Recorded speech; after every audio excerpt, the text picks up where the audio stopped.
when you are able to isolate, like, which part of the brain is this child in, it would make sense to be like, I should balance them by going to the other part of the brain.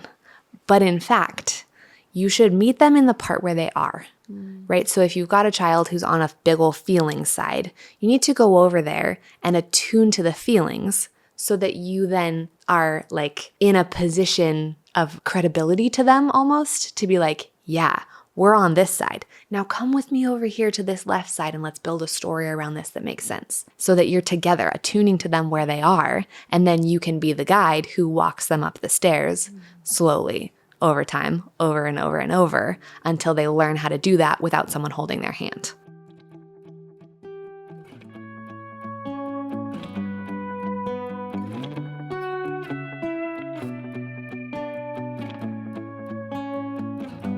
My name is Jessica Hover, and I did curl my hair for you, and then it rained in Los Angeles. So welcome back. And this is my friend. I'm Layne Trilland, and from where I'm sitting, it's got a very like Kate Moss cool girl, like tussled situation. So I hope that you guys can see that from your angle. But if that's not what it looks like from over there, just know that from over here, I'm like really notorious to myself for not checking to see what the back of my hair looks like. The back of my hair in these yes, in the reels that you post, the back of my hair is the death of me. I'm that's how I feel about myself. Okay, that's good to know, because I never feel that way about you, but I always feel that way about me. Yeah. So that just, I think, is like helpful to know about our own like dysmorphic.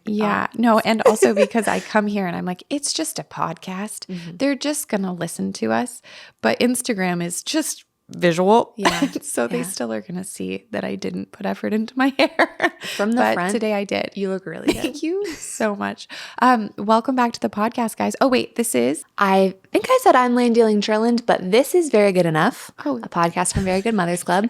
I can't remember either, but we double covered. We're so excited that you're here. This is season 5, right? Yeah, we're inside it. We're in the thick of it. And today's episode is one that I'm going to learn a lot, I think. I'll probably chime in, but like this one, I just want to hear from you.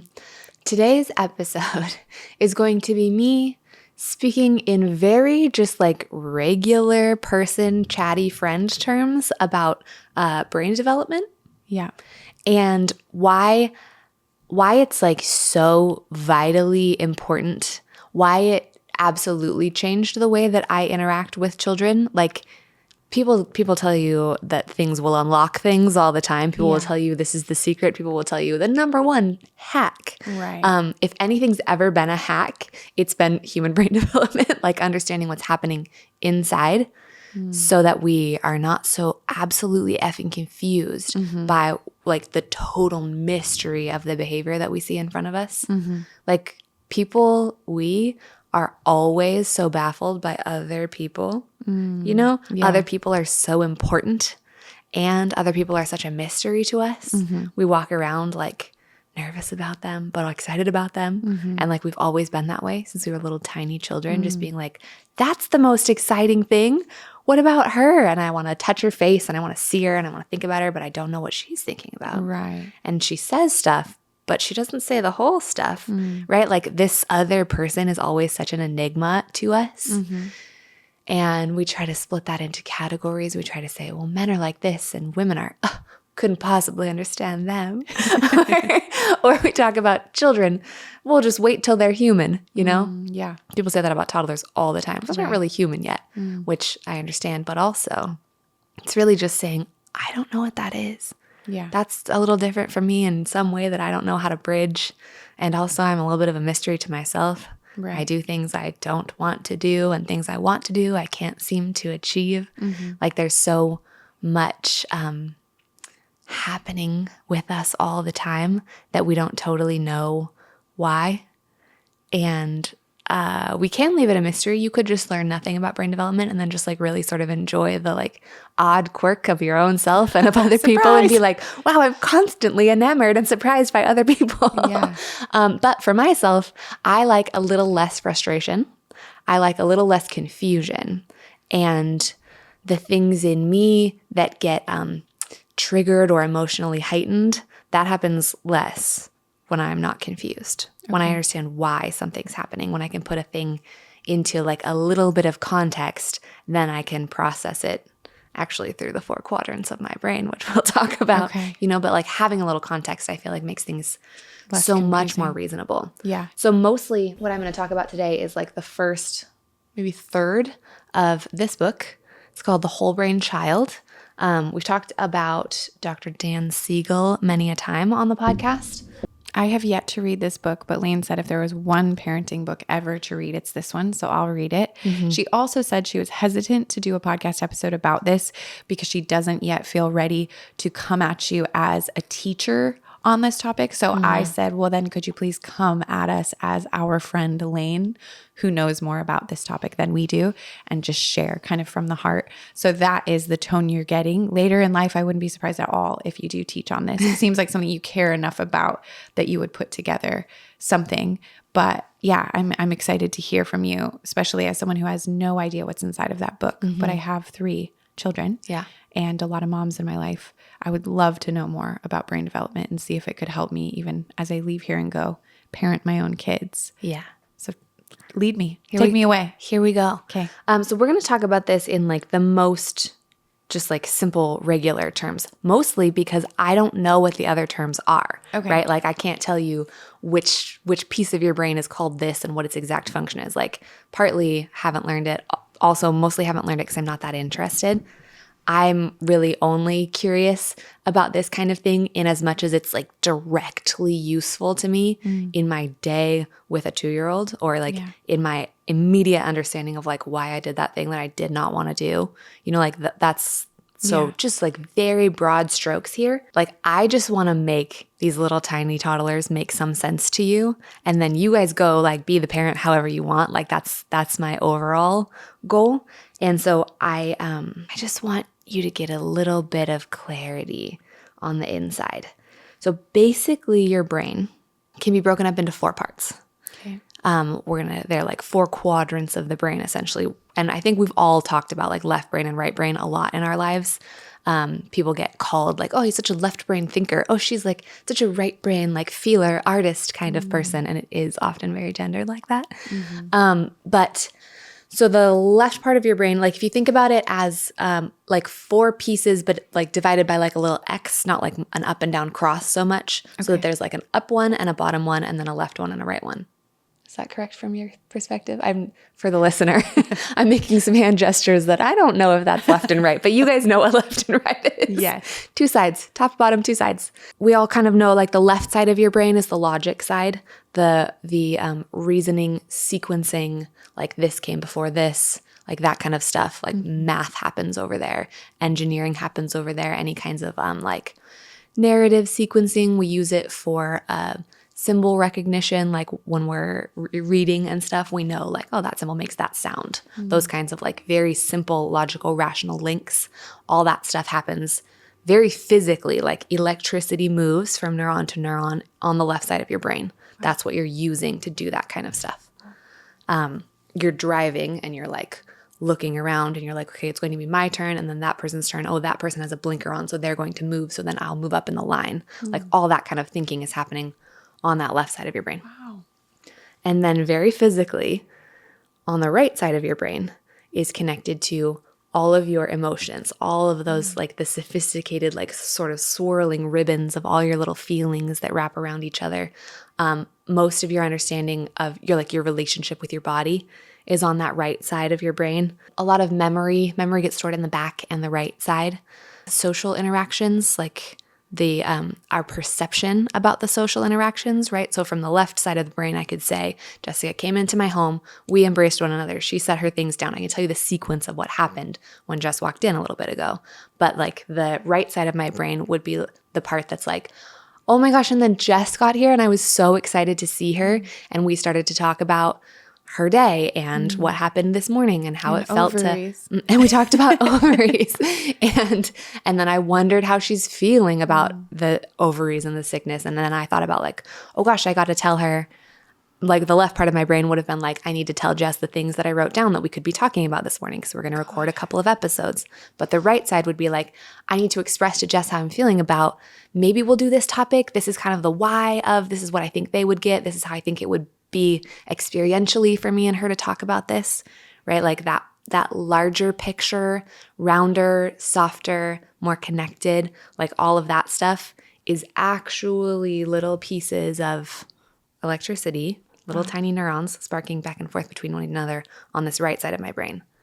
But when we sat down and I picked up my little notebook to tell you about things that I thought we could talk about today, the left part told you a list, while the right part filled in all the context for you and considered like how it was bouncing off you and how I feel. And those two things working together is like, that's the maturity of my adult brain crossing the two sides. Those two sides have learned how to fire together, send their own little electrical impulses back and forth.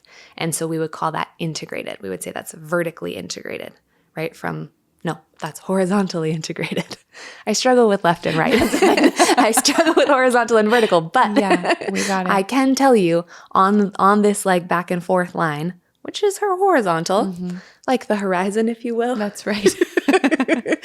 Horizontal integration between those two halves of my brain is maturity. That's what's happening as we mature. Yes. Okay. We're going to talk mostly about top and bottom, and that's why I'm kind of saving that. But using this left and right to just say like healthy brain development integrates all four of these quadrants. They all get to kind of work together. Sometimes you use one more than another because they're specialized, and that's why the brain is like this, so that the parts can get really strong.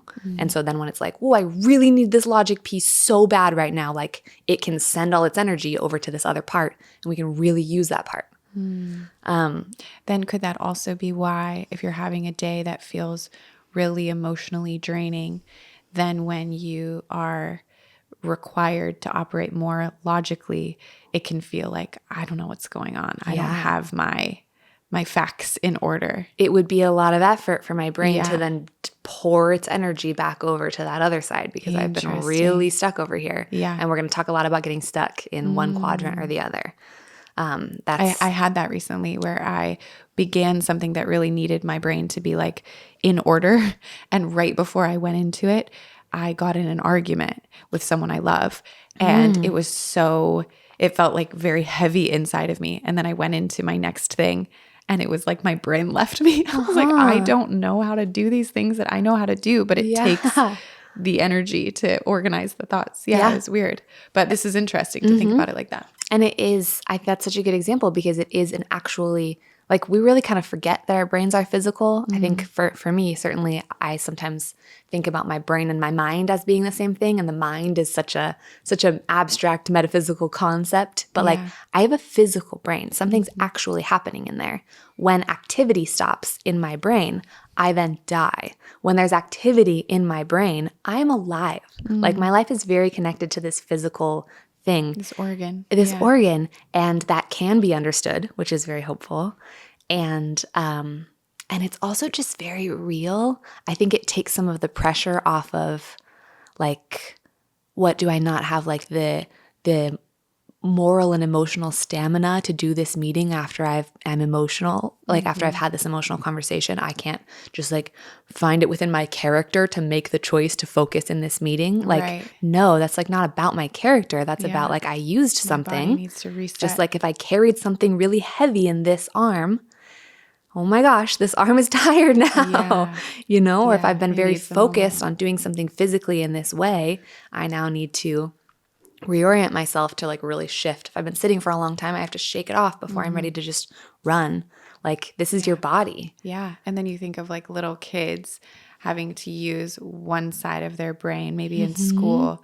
And then, I don't know. I'm just thinking like, then it would make sense. They would need a wind down moment before we expect them to jump into like, no, treat your sister right. No, don't do that thing wrong. It's like, just give them a moment. Yep. Okay, keep going. So the goal of growth, like healthy brain development, could be defined. There are tons of ways to define that, obviously, but simply as these four quadrants, like integrated. Okay. They work well together. They know how to communicate really clearly and easily. But we still don't know what the top and bottom are. Oh, this is a mystery. Let's get there. Oh my gosh. Yeah. Okay. So your downstairs brain, really, it's the back. It's like down and back if you care about like the physical part. Okay. And then your upstairs brain is really this like front part at at the actual like top and front behind your forehead. It's your prefrontal cortex and stuff like that. Your back brain is stuff like your hippocampus and your amygdala. Just using words that we've all heard a little bit here and there to be like, you know, we all get like little smatterings of this throughout TikToks that we watch, etc. Yeah. But that's just kind of where that stuff is. Okay. So, but we're just making things two-dimensional. We've got a left, a right, we've got a top, a bottom. That's all we're worried about right now. Your downstairs brain is your basic functions and your instincts. It operates your heart. It operates your lungs. All those things that are automatic that we're born knowing how to do. It's what's in charge of all that stuff. Blinking. Okay. It's in charge of the reflex to like when you get the sun in your eye to like flinch away from the sun. It's the part that it's really, really important, this key piece. It's the part that's in charge of danger. It's the part that's keeping you alive. Like its job is to keep you alive. So it runs the operating system, the automatic operating system, and then it keeps a freaking eye out for danger. And if it perceives you to be in danger, it 100% takes over in order to keep you out of danger. It's the thing that makes your arm fly out when you have to stop quickly at a stop sign to protect, even when there's nothing in the seat, even when it's your grown-up friend. You know, like it's just the thing that's like, danger. Yeah. It's the thing that makes your hand pull back before you realize that you touched something hot. Like its job is to keep you alive. So we love it. Nobody's here to denigrate the back brain. Nobody's here to call it, you know, your like lizard brain, the part that like, ugh. And we talk about it sometimes as like, ugh, that thing that has to be controlled so that we can be, but like, no, thank you. Would like my heart to pump. Yeah. Would like myself to jump when I drop something, when a baby rolls off of the sofa. Yeah. And there's this thing that this part of me that dives, like we want it. It's so good. It's so important. It also stores like all of your deep long-term memories and your deep, deep emotions. And it's very connected to your body. It's the piece of your brain that's paying a ton of attention to your physical form. So your right brain and your back brain are the pieces that are really connected to your physicality. They're connected to your body and your instincts.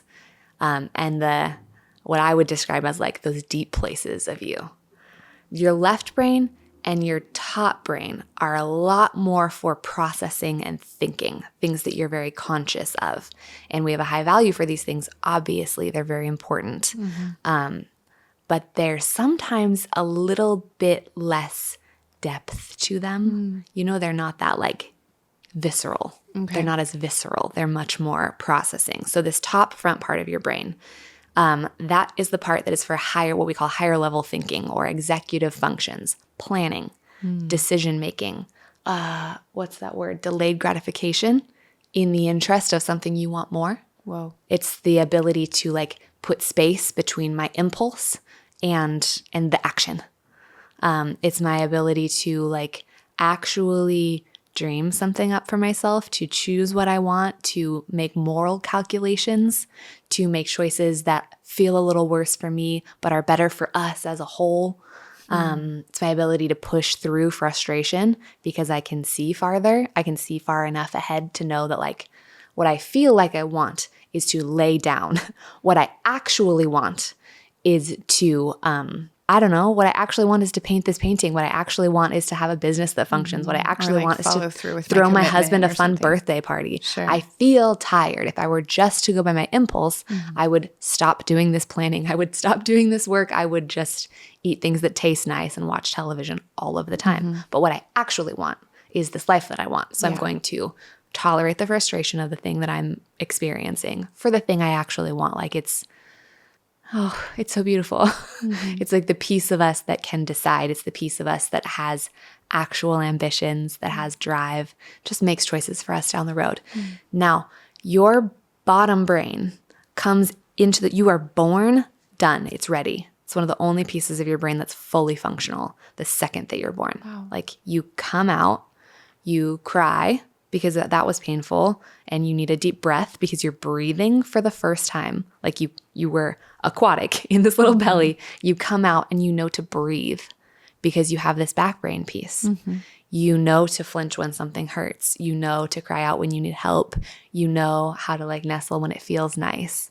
Like you know how to all the rooting instinct to like get in there and find that sweet, sweet milk. Like it poops for you. It realizes like, ugh, this doesn't feel good in my stomach. It spits it out. Like that whole everything is there. Your basic functions and your instincts, they're already there.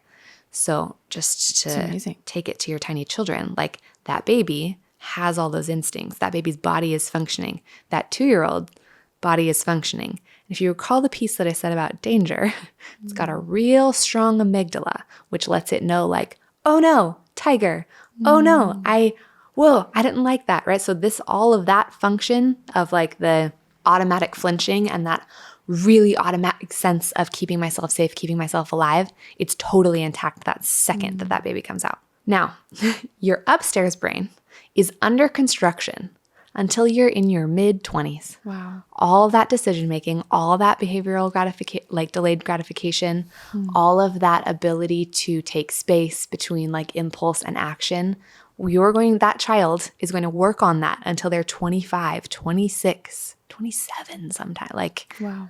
So what you have in front of you, no matter how old your child is, unless you're looking at your adult child, is someone with a really solid bottom brain and an absolutely under construction top front part where they're making choices, where they're making moral considerations, where they're able to hold somebody else's perspective and make a choice that's good for that person, even though it's not what I feel like doing. That is so important. It is so important to know that what they can do is protect themselves, keep themselves alive, have this running alarm system that lets them know, am I in danger? Am I not in danger? And that they do not have the front top part that tells them oh, alarm bells went off. I'm going to look around and assess whether I'm in danger and then be like, no, I'm not in danger, and set that piece back down. The top and the bottom are not integrated yet. What we're doing is building bridges. We as adults working with children, taking care of children, are giving them experiences that build connections between left and right and top and bottom, so that over time we construct really good bridges back and forth, up and down, so that all 4 of these pieces work together in an integrated way. That's what brain development looks like is, wow, all 4 of these pieces all offer their vital parts of humanity. They all take over in important moments, right? And do their thing only, shut the rest of it down. And then when that moment's gone, then everything kind of opens back up, energy goes all around, and it flows comfortably again. So that's the long-term brain construction goal. Okay. I'm going to take a sip of something. You're doing so good. Thank you. I'm glad you made that distinction of they have the ability to have the alarms go off, but they don't have the ability to register, so don't do the thing. Because when you were saying it, I had this image of Jules the other day, scootering towards the street, high speed on a hill. Actually, it was so dramatic because I screamed and burst into tears and ran to the street. And a dad also sprinted out and caught her, and she was fine. She burst into tears because she was so confused as to why we all were freaking out. Yeah. Even Wilson was I was so scared. But interesting, she has that thing, probably the thing that made her burst into tears. This was alarming, but I don't really understand which part was the alarming part. Yes. Yeah. So you're teaching them the alarm is going off when there's cars in this street going really fast and you're scootering towards it. Absolutely. Right. What she's looking at is the thing that she's doing, right? She has no future planning in her brain. There's only now. That's why we talk about this a lot with toddlers, especially with tantrums, is there's only now and there's only what they're looking at. Literally nothing else exists. They couldn't possibly think about other people or the future or what they want later. There's just this because they're under construction. And so, she's having the time of her absolute life. She's on a complete adventure. Yeah. She's exploring in a way that's really vital to her brain. Her brain is we got to know what's going to happen here. Yeah. And then all of a sudden, everyone's screaming and yelling, and she's been abruptly halted. Yes. That's super alarming for her. Yeah. Now, that's what should have happened. It's fine that was alarming for her. Yeah. It's okay that she got scared and cried. Yeah. In fact, she should get scared and cried and cry in a moment like that. To learn not to because do that. what she doesn't know is happening is that she was about to put herself in terrible danger. So we do want her to match the image of heading toward the street with that feeling of incredible alarm. Like we want those pieces of data to go in there that is going to store in the back, and the back's going to go, oh, interesting. Sometimes when I see this image, there's like, whoa, scary. Oh, we don't like that feeling. Interesting. I should redirect her. Yeah. When we see this, perhaps we ought to redirect over time, right? That's like how she's going to process that. That's good. I want to make sure that we're getting into like very practical examples of the way that these things function. Let's do left and right again first, because I think it's a good example, but a little bit less like vital. To me, that top and bottom brain, when I learned about that, I was like, oh, this is why everybody's freaking out all the time. That's all. I'm in this room with tiny people freaking out all the time because they basically only have a downstairs. And when their downstairs is like firing, it blocks them from going upstairs. They can't come back up and talk to me. This is what's happening in this tantrum. This is what's happening when this person is screaming at me. They're trapped. Now, there's earlier stuff that I am going to want to revisit with them later when their front part is available, their top front part is available. But right now, they're stuck in the back. So the back is where they're tantruming, like they're just out of control. Yeah, I mean bottom. I'm trying to do top and bottom. I forgot. Sorry. The bottom is when they're losing their mind. Yes. Okay. Yes. And so, now I have to go down with them and like help take care of this part where they're in a danger loop for themselves so that we can soothe that out and kind of get that gate open and travel back up together. And then we can deal with all of this other stuff that's going on. Like, it's such a relief to me to know, like, okay, this is what they are capable of. This is what they're not capable of. So like my frustration level can go down because this is not just a person who's deciding to scream at me. This is not a person who's refusing to be rational. This is a can't situation. Okay, great. I can have total compassion for can't. I can be really patient around helping you through something that you can't do on your own, as opposed to it all kind of coming back to like, this child must grow the character to choose not to yell. Like that's not what we're doing. Yeah, developmentally, they're not there yet. When they're older, yes. Absolutely. When they're little, they're just developing. Right. So one of the things I love about this book, and I do really recommend that everybody read it, and on the day that this comes out, I'll make sure to like link it on socials and stuff so you guys can find it, and I'll put it in the show notes. One of the ways they talk about construction a lot, they talk about it as like a house. They talk about the upstairs and the downstairs as a house. And they talk about a staircase from the top to the bottom, right? And they like give this helpful visual of like, so you've got a totally built out basement where you can absolutely live. But once you come up, there's just like construction tools everywhere, and there are potholes, and there's like tarps over everything. Like it's non-functional up there right now. But we want to be heading up frequently and working on this construction project together. We want to be looking for ways to help build this top part, and especially to build this staircase, so that from this downstairs situation, we know how to get up really consistently. Oh, I was going to talk about left and right first. Yeah, let's do it. Let's stay with me, friends. Can we access in toddlers left and right very young? So like basically in their basement, they have left and right? Because I'm in the visual. I'm in the house. I think the visual is a little bit limited. Okay. To upstairs and downstairs. Got it. There's no left and right in the visual. Yes. Okay. Yes. Yep. Okay. I think separate. Let's think about it as layers. Like if we had two transparency slides, and we've got a left side and a right side, and then we've got an upside and a downside, and we could lay them on top of each other, and we will. We want to. Yeah. Okay. But I think about those two things kind of separately. Okay. So like in terms of getting nice flow between your logic and your emotions. One of the examples in this book is of a kid gets into a car accident with a babysitter, and the babysitter has to go to the hospital in the ambulance. And the child is now, for weeks, telling the mom, like, Sophia, and then making like an ambulance sound. And the mom, because she's read this book in the example, is like, yeah. We remember what happened with Sophia? Absolutely. You guys were in the car, and then the car was upside down. I remember that. Yes. And then Sophia had a seizure, and she went into the ambulance. And then we saw Sophia again. Yeah. And like talking through the story of what happened. To connect the dots. Every time the child is bringing that thing up. Now, our natural impulse might be to be like, oh, this child's been through something traumatic and we don't want them to have to think about that. Yikes, that's scary. We want to move them away from that story because that's a scary thing that happened. If we did that, that memory might get stuck in only the kind of like right brain side of, I'm literally pointing at my left brain while I talk about it. And I'm not even registering. It's sort of like that right brain feeling of just like the really heightened emotions of that night. The thing that's important to that child in what they're expressing is Sophia got taken away, right? Like if he's making the ambulance sound and saying Sophia, hypothetically, like that's the piece that was, whoa. So then if that didn't get processed, if that just stayed kind of stuck over there with no logical consequence, there could be a forgottenness about the part where we got Sophia back, right? We saw Sophia again, whereas mom is now seeing this distress on the kind of right side. Let's talk our way through it. We're going to basically like massage this right brain freak out with some logic and some sequencing to help it move through. We're going to kind of toggle between these two sides. Whoa, yeah, that feeling, that memory, absolutely.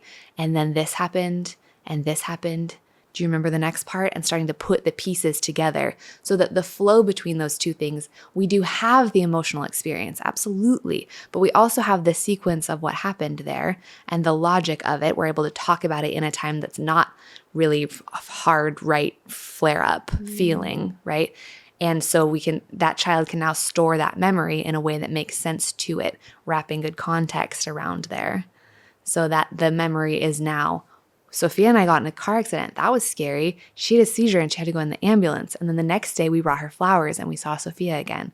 And then Sophia came back and worked at the house. And it's now a complete, logical, reasonable story about something very emotional that happened rather than just storing this pocket of like, whoa, shaky emotion feeling because it didn't get processed.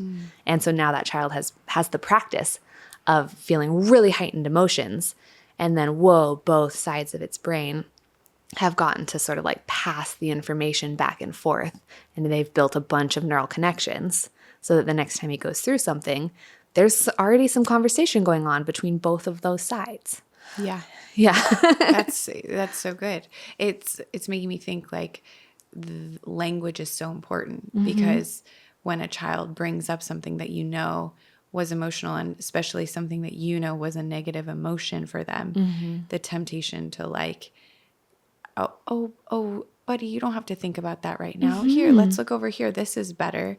But seeing it more as an invitation to process it with them and guide them in the process. Because even if Sophia didn't come home and that was the end of our journey with Sophia, there would need to be some processing with that as well. Absolutely.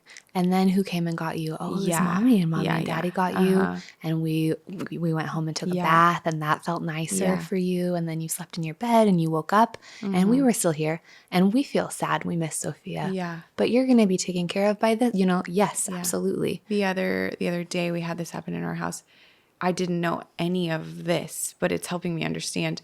Wilson, I guess, had a moment at school where some boys made him feel sad that he was wanting to play with them. And they were talking to each other like, we don't want Wilson to play with us. Sad. And then they were like, let's make Wilson not play with us. And then whatever. And then the end of the story is he went and played with the girls. And he said, and then I heard them say, yay, Wilson isn't playing with us.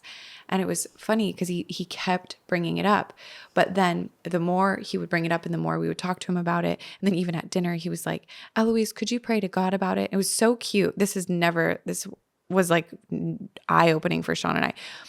Then she prays to God about it, which we also had not seen happen before. And all she does is tell God the story. She's amazing. Like, so God, today at school, Wilson was playing with this person and this person.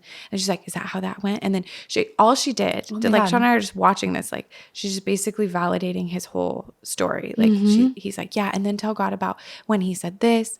And then at the end, Wilson like wrapped it up and was like, but I guess I did get to play with the girls and they're pretty nice. And I wanted to play with Box, but playing with what they were playing with wasn't so bad. And maybe tomorrow they'll be nicer to me. And by the end of the night, he wasn't hung up on it. Yeah. And so it's what I'm learning from you is that he got the process, the back and forth of him like talking, bringing it up so much. Yes. And really the temptation in me was to be like, oh, well, we love you. Like play with us. We'll play with you. And we did do that. We also like had a moment of like, everybody tell Wilson something you like because he's such a sensitive guy. For sure. So bad. Yes. But I'm seeing that maybe more so what he needed was just to be guided through all of this. And even just by repeating back to him what the story was, it did something really big in him. Yeah. So that's interesting. That makes sense. Such a good example. And of course you support the deep emotionalness of that right brain. Like, absolutely. Sure. You meet him in the feelings. Yeah. It's not, oh, don't be scared about that. We got Sophia back. Right. That's dismissive. And that sort of like sends the feelings away. Yeah. We want to say, absolutely, these feelings. And let's connect these feelings to the context of them. Let's embed them correctly in a proper order, in something that's true, something we can process. There's no sending away of that emotionalness of it. That's sad. It's so sad to get rejected. It feels terrible. We hate that ever has to happen to anyone. We know it happens to all of us because all of us heard you say that and felt the feeling in our body of getting sent away when we were little. And it's terrible, but it's also just part of humanity. That's part of life. Those boys are experimenting with what it feels like to be a group. And part of what we do as humans in a group is exclude other people. Yeah. And that's shitty, but it's also part of what we do. And there's an evolutionary usefulness to that also. They're experimenting with something, having their own experience. He is over here.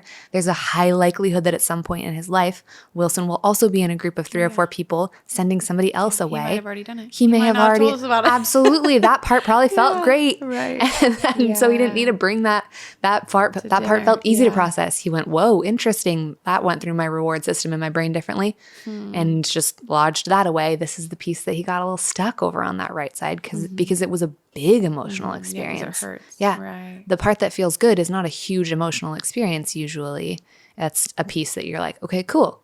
Yeah. Social rewards, got it. It also reminds me of just like friendship or any sort of adult kind of when your friend goes through something hard.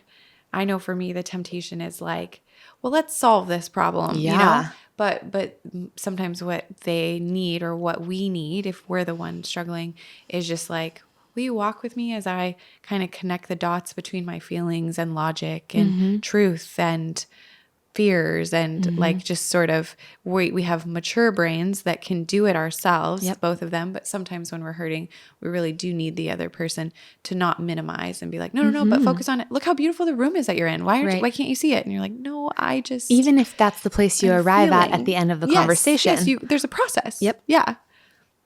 Yeah, interesting. That's so and great. there's a physical, electric, neurological process that's happening there along with what we experience as the emotional process of talking together. Like your brain is included in this. And I guess that's kind of the overarching point here today is being like, yeah, something's actually happening. Like inside the structure of what drives you, there's really something happening there. Yeah. That's so important and so valuable. Yeah. So let's do some top and bottom because they can seem similar. Like bottom and right have some similarities, right? And top and left have some similarities. But they do something a little different. So like there's emotions over on the right side, but then we're talking about instincts and basic functions and safety and survival down on the bottom. Okay. And those things are more closely related than emotions are to, say, higher processing sometimes, right? Like partly because that's why I made the point earlier about them being in the body. Like those are the things that are really monitoring your bodily feelings. And if we are in touch with ourselves, we can realize that like, oh, I actually like most of my emotional feelings, they're not happening way up here in my mind or my brain feeling space. Like I feel emotions in my body. I feel cold when I think about being rejected when I'm a little child like that, you know, like I feel hot when I'm angry. I feel like electricity in my arms when there's that danger sensation, right? Like our feelings are very physical. So the back or bottom of your brain is about keeping you alive. And this is why it becomes so So 2-year-old, we talk about 2-year-olds and their feelings all the time, and that's super important. But really, 2-year-olds and their instincts, like that's where you're seeing the big high volatility. You know, they have feelings about what they want and feelings about the day and stuff like that. But really, these like the tantrums or those running through the house screaming, like whether that's the screaming in the I don't like it sort of the way or the screaming in the I do like it sort of the way. It's kind of the same. Sometimes you get that squeeze impulse from a 2-year-old about the baby, whether it's like angry about the baby or whether it's like stoked about the baby. Like that's like the real charge of life stuff. All that happens in this bottom space. Okay. And the top front part is what's in charge of like, how much of that do we let out? How do we do this? Like, how do we make this social interaction happen? And the back's just like, kiss her, bite her, lick her face, you know? Yeah. So I want a good example about this. My favorite reason ever for a tantrum is you threw away my yogurt lid when I wanted to throw away my yogurt lid. And the reason it's my favorite is because the tantrum was 45 minutes long. Oh, wow. And okay, my other favorite reason was that I knew a little boy who was really obsessed with these little red ballerina slippers that this other girl in class had, and he would like try to take them off her feet. Like he wanted them so bad. He loved them so much. And he would cry forever about these shoes. He would be like, Samantha's shoes. And he would like say it the whole time. And I was like, most of the time when there's like a really long tantrum, they've kind of forgotten about the initial thing. Yeah. They just are actually trapped in that back space and they cannot get out. Yeah. And this was like, no, I want it's the shoes. Those shoes. Oh, it was so sweet. And it took like weeks for him to just like be like, you can't have her shoes. Like you just can't have her shoes. And what that is like that little tiny, the amygdala is this little almond shaped gray part, kind of like dead center in the bottom of your brain. That's like, I'm in danger. And it's so powerful that it takes everything over. Its job is, again, to stop you from touching, like to pull your hand away when you touch something hot. Like its whole job is to bypass everything else, because when you're in absolute danger, your brain and your body work really together to just keep you alive, period. And so that's when you see like something happens to these little tiny children and they are gone from behind their eyes. They're gone. It takes them over and they cannot get back up to that front part. And that's where we get so frustrated when we're trying to talk to them, we're trying to convince them out of their feelings, or we're trying to, I don't know, correct. That's where like, that's why there's just. Or you meet their energy. So then they're freaking out and then you're freaking out. And you're like, crap. And you're just like, and we're both freaking out. Stop this noise. And now you're yelling. You're literally like harmonizing in your yelling. Because also that sound, you made 3 people.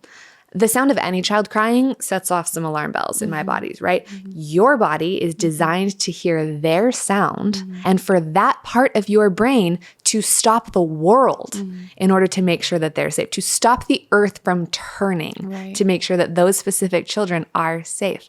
So when Jules makes a sound like she's dying, you also retreat immediately into the back part of your brain, because if Jules is dying, then the world has to stop. Exactly. So of course it hijacks your whole entire system and sends you into freak out. And if she's doing that 8 times a day, of course your nervous system is shot. Of course you feel so stressed and so tired and so mad because she's using it wrong. It's an important tool. It does something important to you and she's using it incorrectly. So she is firing your alarm bells all day long. Of course it makes you angry. Are you kidding? Like that's supposed to be saved for life and death. You shouldn't be feeling that.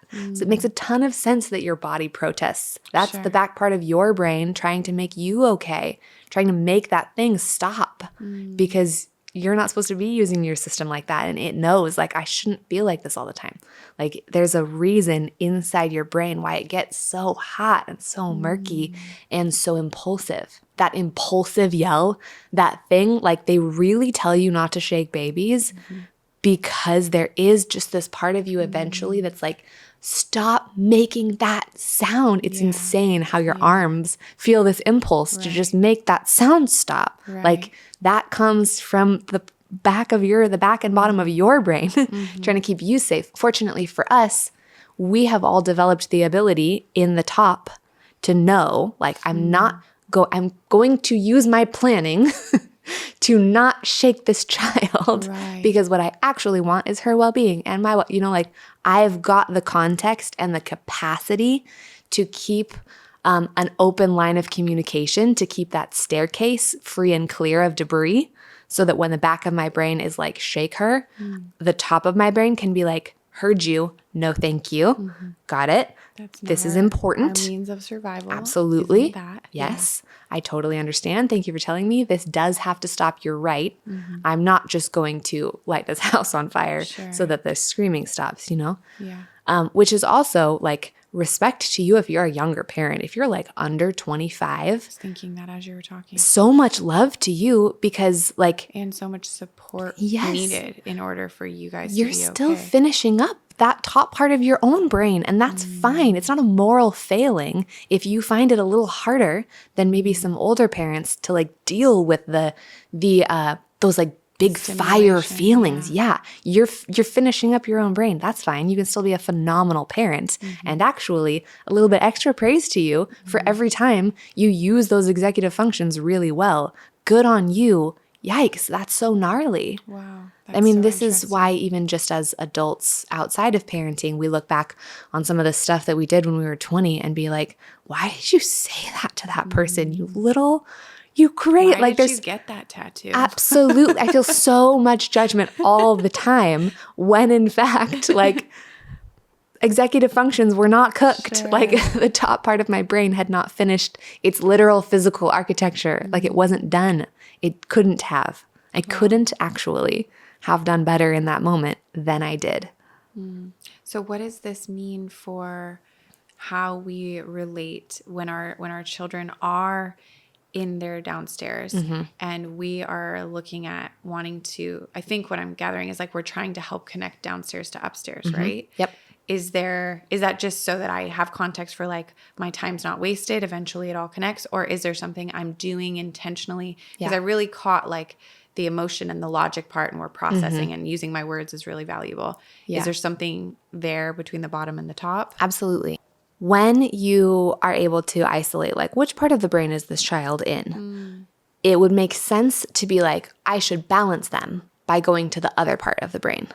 But in fact, you should meet them in the part where they are, right? So if you've got a child who's on a big ol' feelings side, you need to go over there and attune to the feelings so that you then are like in a position of credibility to them almost to be like, yeah, we're on this side. Now come with me over here to this left side and let's build a story around this that makes sense.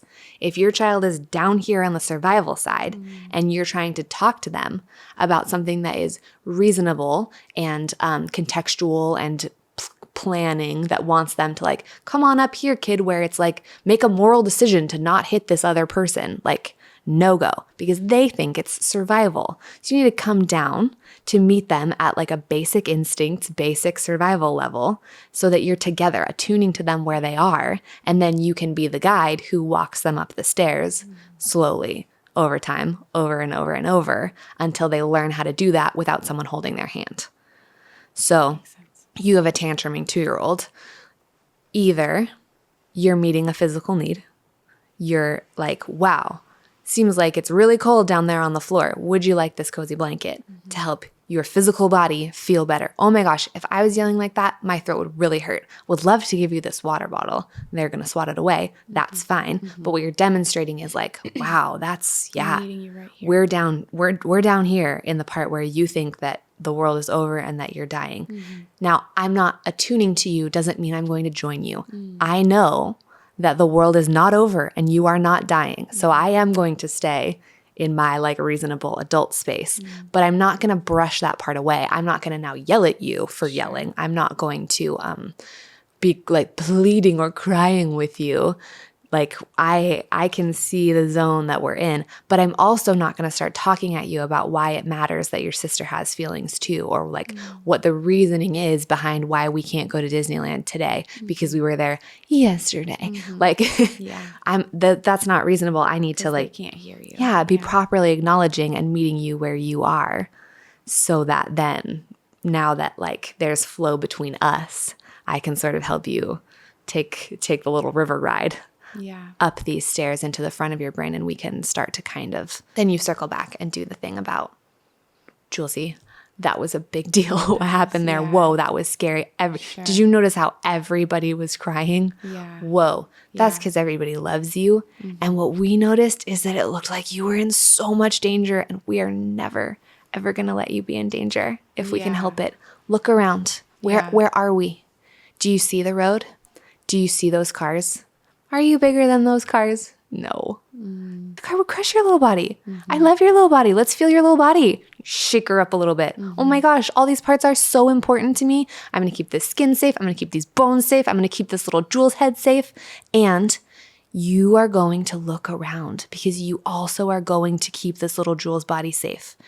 Should we go run out in that road together? And then she will laugh at you, you know? And now we are up in that front zone, and we're doing actually all the things. We've now traveled over the process of me touching her body, making her look around, getting present, addressing sort of the like heightened nature of it. Now we're in a space where we can be talking, right? Yeah. And she can be practicing like, this is your bike. I love it when you go fast on your bike. I will not let you go fast on your bike if you do not look around. Look around. Think about this. And we're practicing building some of that architecture. That's good. Yeah, that's really good. And I feel like it's also validating to, like, for those of you guys who are listening who can feel a lot like, man, they are really interrupting my day all the time. These kids are really quite a bother to the flow of everything we're trying to accomplish, or is the work I'm doing even producing anything good? That's a feeling, is like, is this for something? Because this just feels like a lot of making snacks and cleaning them up and being yelled at for doing exactly the thing they asked me to do. But to realize a brain is developing, and like that all of these, even the big tantrum followed by the little rub down and the talk and all of that is leading towards really healthy, beautiful, connected, mature adults who love you really well back because you've been loving them so well in this process. I just think it's very, very validating to the work that we do in raising and caring for young kids. Because at a glance, it doesn't look like this very complex system developing. It just looks like, just a lot of outbursts and crumbs. Good. I'm glad it feels validating. It felt that way to me too. And it's the system as designed. It's not like, accidentally throughout all these mundane things, some of this slips in. Like this is meant to happen through everyday caregiving, everyday activities. Like this life that you're living with these toys and these dishes and these lunches and these bedtimes and these teeth brushings and these snuggles and these climbing of trees and looking at bugs, like that is the stuff that builds a human brain. It's supposed to be. When I think we do all of ourselves, we do children and ourselves a disservice when we try to separate out what is education and what is not education. I'm speaking very specifically at the early stages. This is my value for older children as well, but I'm not an expert in older children. I just have opinions. But this is the case for very young children. And sometimes maybe we'll do a whole episode someday about how closely related I feel the jobs are of a parent and a preschool teacher, in that they're each doing, like, we think that our jobs are separate, but teaching preschool is so much people training, and parenting is 100% of early childhood education. Like, that's what it is. You are building a brain. They are building a brain. The back part of their brain is naturally forcing everything else via life to grow. Like, this is what it is.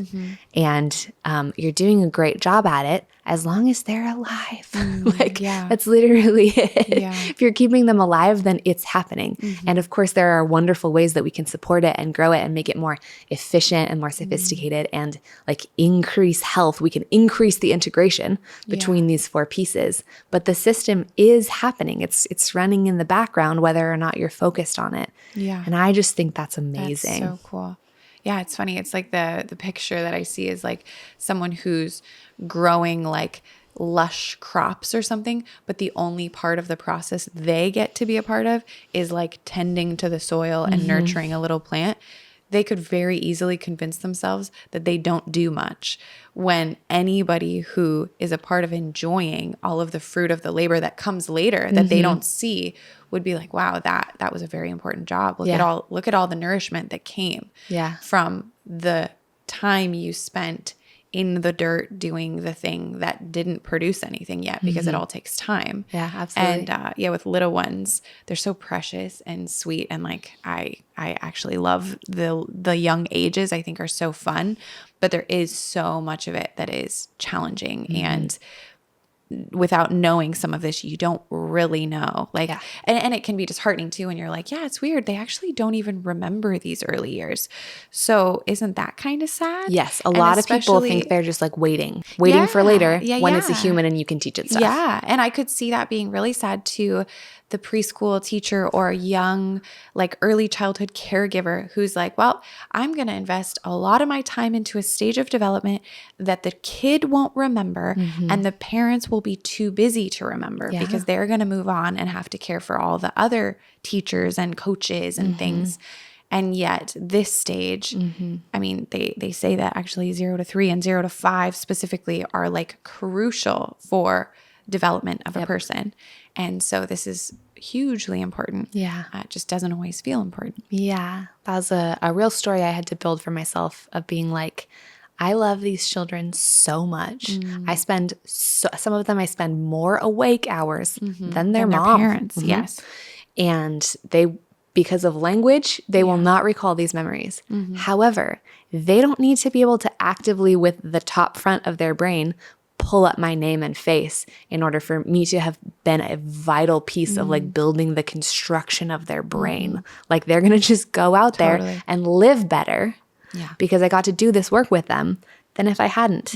And yay. And even their inner voice to themselves will sound more like the voices spoken over them from 0 to 3 and 0 to 5 than a lot of others. So like, you've probably got a lot of little ones whose voices are you inside, which is so cute. I like that. Yeah, that's so cute. I like that so much. So this is not an episode that is supposed to send you away with like extra tasks, like go find activities that build the staircase from the bottom to the top of the brain. No, this is just to know like, this is what's happening in the background.